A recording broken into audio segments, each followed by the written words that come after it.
کربلا کے اندر دو پیغام دیا گیا تھا. ایک جو بڑا پیغام دیا گیا تھا وہ دو پیغام تھا. ایک پیغام تھا سجدے کا, ایک پیغام تھا سجدے کا کہ تلوار کے سائے میں امام حسین نے سجدہ ادا کیا تھا. آنے والی نسلیں یاد کریں گی دنیا تک کہ تلوار کے سائے میں امام حسین نے سجدہ کیا تھا.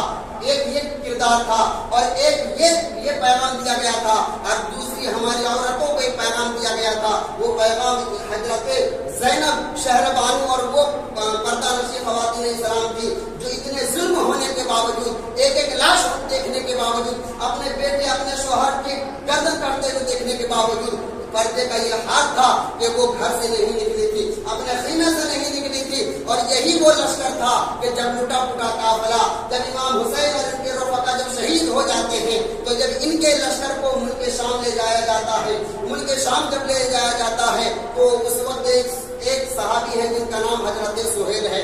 وہ دیکھتے ہیں کہ پورے ملک شام کے اندر خوشی منائی جا رہی ہے, ڈھول بجائے جا رہے ہیں, خوشی لوگ منا رہے ہیں, اور لوگ عورتیں, ان کی عورتیں اپنے چاروں طرف گھیری ہوئی ہیں, نکلی ہوئی ہیں, تماشا بنا ہوا ہے.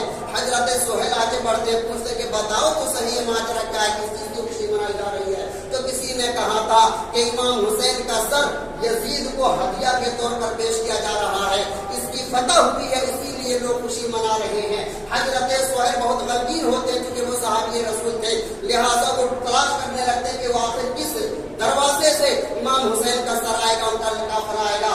امام حسین کے قافلے کو دیکھنے کے لیے آگے بڑھتے ہیں تو کیا دیکھ رہے کہ وہ قافلہ آ رہا ہے. ایک ننھی سی معصوم سی کم عمر کی بچی ہے اور وہ کم عمر کی بچی کے پاس جاتے ہیں اور جاننے کے بعد کہتے ہیں بیٹا معاملہ کیا ہے. وہ واقعہ بتاتی ہے, وہ کہتی ہیں کہ خدا را ہم پر ایک کام کریں گے, ایک کام کریں گے. کہتے وہ کام میں کیا کر سکتا ہوں, میں صحابی رسول ہوں, میں آپ کے نانا کا صحابی ہوں, آپ حکم تو فرمائے, میں کرنے کے لیے تیار ہوں. چھوٹی سی سکینہ تھی, وہ ایک جملہ کہتی ہے جو میں جملہ میں لوگوں کو پیغام دینا چاہتا ہوں. وہ کہتی ہے کہ خدا را سارے لوگ, امام حسین کا جو سر ہے وہ پیچھے ہے, امام حسین کا سر پیچھے ہے اور لوگ اسے دیکھنے کے لیے بھیڑ لگائے ہوئے ہیں, سارے لوگ مرد و عورت آگے بڑھے ہوئے ہیں. میں یہ چاہتی ہوں کہ ان کے سر کو آگے بڑھا دیا جائے تاکہ لوگوں کا مجمع ہو, لوگ دیکھیں تو آگے بڑھ کر دیکھیں, اور ہم عورتیں پیچھے رہیں تاکہ غیر محرم کی نظر ہم پر نہ پڑے, غیر محرم ہمیں نہ دیکھ سکے, کوئی غیر مرد ہمیں نہ دیکھ سکے.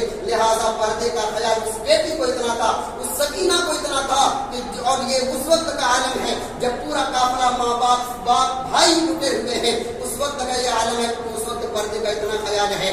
آج بزرگوں اسی 7 محرم کو یا اسی 10 محرم کو جب لوگ بے پردگی کے عالم میں لوگ تماشا بین ہوتے ہیں, لوگ میلے لگائے کھڑے ہوتے ہیں, پردے کا کوئی خیال نہیں ہوتا ہے.